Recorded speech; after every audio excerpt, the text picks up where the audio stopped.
Bonjour, bonsoir tous et à toutes. Ici M. Péka, de la tradition. Que le Créateur, les mains de nos ancêtres, nous accorde la santé et la vie. Une bonne santé de fait de nos vies. Ici M. Péka, de la tradition. Avocat des femmes, mentor des hommes. Bienvenue sur votre chaîne, c'est pour les femmes. N'oubliez pas de partager massivement la vidéo, activez la cloche de notification pour ne rater aucune de mes vidéos. Et surtout, abonnez-vous massivement. Mesdames, messieurs, bienvenue sur votre chaîne, Secret pour les femmes. Prenez votre petit cahier, écrivez. Vous savez, je vais toujours rester sur la lancée où j'étais déjà parti pour parler de donner certains conseils aux femmes, puisque c'est leur chaîne. Comment être une femme indépendante? Mais oui, parce qu'il y a beaucoup de personnes qui ne savent pas comment être une femme indépendante. L'indépendance, ça ne veut pas dire que vous n'avez pas besoin des autres, parce que nous avons tous besoin des uns des autres. C'est pour cette raison que nous sommes régis par ce qu'on appelle une société humaine, dont nous sommes tous ensemble dans le même bateau. Mais une femme indépendante, elle doit pouvoir travailler et avoir ses projets et atteindre ses objectifs sans compter sur un homme. Ça, c'est important. Je dis sans compter sur un homme sur le côté professionnel. Elle doit pouvoir être indépendante. Maintenant, sur le côté de la femme, sur le côté de ce qui est foyer, côté de vie familiale, l'homme restera toujours le chef de famille et la femme est le chef du foyer.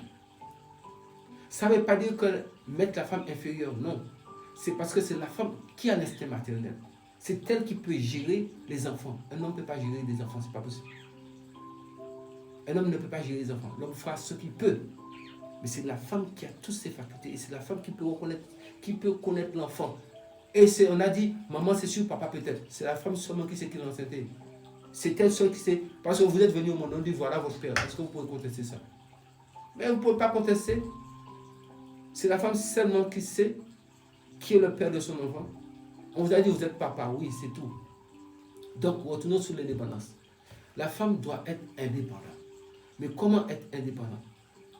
Avoir son travail, avoir sa maison. Mais tout ça, c'est en se battant. Il n'y a rien qui tombera du ciel. Avoir des projets et se battre pour ses idées fixes. Ne pas s'éparpiller. Ne pas partir comme beaucoup de jeunes filles, maintenant elles partent carrément dans une voie de débauche. Mais cette voie de débauche-là, bien malin qui ne profite jamais, c'est un fait. C'est pas comme ça que vous allez devenir quelqu'un d'indépendant, non. Parce que tous ceux qui l'ont fait avant ils ne sont pas devenus indépendants. C'est pas ceux qui vont le faire maintenant qui vont devenir indépendants, non. L'indépendance, c'est simplement, c'est-à-dire que si vous partez au restaurant, vous partez n'importe où, avec votre mari, avec votre copain, vous n'êtes pas obligé, bien si vous êtes chez vous, vous n'êtes pas obligé de l'attendre pour pouvoir payer votre loyer, payer votre facture. Vos factures. Et pour ça, il y a une chose que je vais donner aux femmes comme une explication qui est très simple. Croyez en vous. Ne baissez jamais les bras. Vous êtes des femmes. Le Créateur vous a choisi pour donner la vie. Vous devez méditer sur ça. Même si les choses sont dures, même si vous traversez l'enfer, des difficultés pas possibles. Je vous ai dit, vous êtes les privilégiés devant le Créateur. Ce que je vous dis là, un jour vous allez le comprendre. Vous êtes des privilégiés devant le Créateur. Ça ne veut pas dire que les hommes que nous sommes ne sont pas, les hommes garçons, ne sont pas des privilégiés devant le Créateur. Mais la femme, le Créateur sait pourquoi c'est la femme qui a donné le pouvoir de donner la vie. Mais même les prophètes qui sont venus, non, ils avaient qu'à apparaître s'ils n'avaient pas besoin d'une femme. Pourquoi ils sont passés par une femme? Il faut qu'on soit doté de bon sens dans tout. Pourquoi ils sont passés par une femme? Ce n'est pas une femme qui les a accouchés, c'est qui? C'est ça que c'est des choses, j'ai dit à des propos, j'ai déjà tenu. Il ne faut pas dire que M. P il divague, je ne divague pas. Vous connaissez un prophète qui est venu ici, et puis ce n'est pas une femme qui l'a accouché, il s'appelle comment? C'est qui? Moi, je ne connais pas. Tous les prophètes sont venus, c'est une femme qui les a accouchés. Donc, si la femme accouche les prophètes, c'est que la femme a son importance. C'est que le Créateur sait ce qu'il a mis dans la femme. Les femmes ne sont pas comme nous. Il y a beaucoup de secrets sous la femme. Pour ceux qui ont subi un certain nombre d'initiations que je ne vais pas citer ici, ils savent ce qui est dans une femme et dans un homme. Nous ne sommes pas pareils. Nous sommes humainement constitués de la même façon, mais il y a beaucoup de choses. La femme déjà, il y a plein de choses qui sont toutes Beaucoup de choses qui sont très différentes. Vous pensez que nous, même les hommes, quand nous marchons avec une femme, si nous voyons une femme sur les côtés, mais la femme, il y a longtemps qu'elle l'a vue. Il y a longtemps qu'elle a vu cette femme-là. Donc, une femme indépendante, c'est une femme qui n'attend rien d'un homme, qui n'attend rien de quiconque, de toute façon, pour commencer. Mais, ça ne veut pas dire aussi qu'elle va se la jouer d'une manière que, bon, mais moi, je me tape de tout le monde, je n'ai pas besoin de quelqu'un. Non, non, non, c'est pas dans ce sens-là. Je parle une femme indépendante, c'est pour pouvoir aider son compagnon. Ça, c'est important pour que je précise celui-là. Pour aider son compagnon. Ça veut dire que vous marchez ensemble. Et comme ça, ça allège les charges. Et au moins, si vous avez des projets, vous faites des projets ensemble, vous avancez ensemble. Nous sommes dans le 21e siècle. Donc, nous ne sommes pas à l'époque jadis. Nous sommes dans le 21e siècle. Ça veut dire qu'il faut être ensemble pour avancer. Et pour cette raison, il faut que la femme soit indépendante. Il faut qu'elle soit indépendante. C'est important. Parce que tant que la femme n'est pas indépendante, c'est tant que vous allez voir ce que nous voyons dans beaucoup de pays où des femmes sont là et puis elles sont en train de subir parce qu'à cause de quoi? Elles dépendent d'un homme et puis elles sont là et puis elles sont en train de subir seulement. Le type leur donne un petit peu d'argent de temps en temps, bon, faire à manger, fait ci, alors que lui-même il ramène l'argent pour toutes les maîtresses qui sont dehors. Ça, ce sont des faits, je ne vous apprends rien, vous connaissez ce que je parle ici. Mais si vous êtes indépendante, comme je dis bien, je précise, j'insiste sur ça. Je ne vous ai pas dit d'être indépendante pour aller insulter les hommes, pour aller dire je n'ai pas besoin d'un homme. Non. Parce que la femme ne peut pas faire un enfant sans un homme. Ça, c'est aussi une réalité.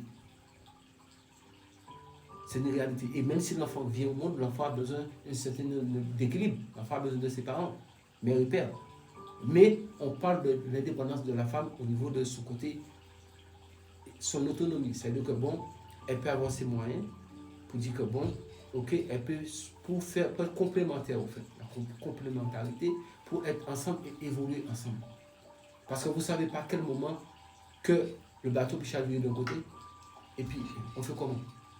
Donc c'est ce côté-là, c'est ce monde-là. Le troisième millénaire, c'est comme ça doit être. Il ne faut pas que c'est un homme seulement qui invite une femme au restaurant. La femme peut inviter. Bien que ça fait un moment que ça évolue déjà comme ça. Mais nous allons mettre ça à l'échelle un peu plus mondiale pour que la femme puisse savoir qu'elle n'est pas juste là pour faire des enfants, faire à manger et puis nettoyer la maison. Ça, c'est pas possible. Cette époque est révolue. Elle est là, oui. Elle doit s'occuper de son foyer, oui. Je suis d'accord. S'occuper de ses enfants, oui. S'occuper de son mari, oui. Et j'ai toujours dit, respecter votre mari, ce n'est pas une soumission. Ça, c'est important. Le respect n'est pas une soumission. Respecter une personne, c'est être soumis à cette personne. Donc, au contraire, c'est une complémentarité. Vous êtes ensemble, vous évoluez ensemble. Il y a une situation, bon, la femme peut aller de son côté, frapper des portes, bon, ben, elle peut aller chercher un crédit s'il le faut. Je prends, s'il le faut, prendre un crédit pour dire, bon, je vais essayer de sauver ce qu'il y a à sauver. Mais si elle n'est pas indépendante, elle fait comment? Voilà, c'est vous qui travaillez. Vous êtes le seul à travailler. Et si un coup dur, qu'est-ce qu'on fait? Si vous avez un malheur, elle se retrouve comment? Mesdames, il faut prendre votre destin en main dans le bon sens. Restez et un mari, mais aussi, ce mari-là, il faut lui parler de vos projets et qui vous aide à réaliser vos projets si vous n'êtes pas en mesure de les réaliser, qui vous aide. Et c'est ensemble que vous allez réussir pour devenir une bonne femme indépendante. Comme ça, vous savez que vous n'êtes pas obligé, vous voulez aller quelque part, peut-être faire un commerce, faire quelque chose qui va peut-être subvenir à la nourriture de vos enfants, bien qui peut aider aussi votre mari aussi. Si vous n'êtes pas indépendante, comment vous allez faire? Donc, l'indépendance des femmes, c'est un droit et c'est une obligation au XXIe siècle. Et 2.0, ça est là, donc nous ne pouvons pas y échapper. Mesdames, je pense que vous avez bien compris ce que je dis. C'est toujours mettre paix votre avocat. Je ne vous donnerai jamais de mauvais conseils. Et je pense que les messieurs qui ont écouté ce que je dis, ils vont voir que tout ça, ça va dans le bon sens, qui arrange l'humanité, qui nous arrange tous. Nous sommes tous ensemble. Et n'oubliez pas de restons en vie pour voir le bien.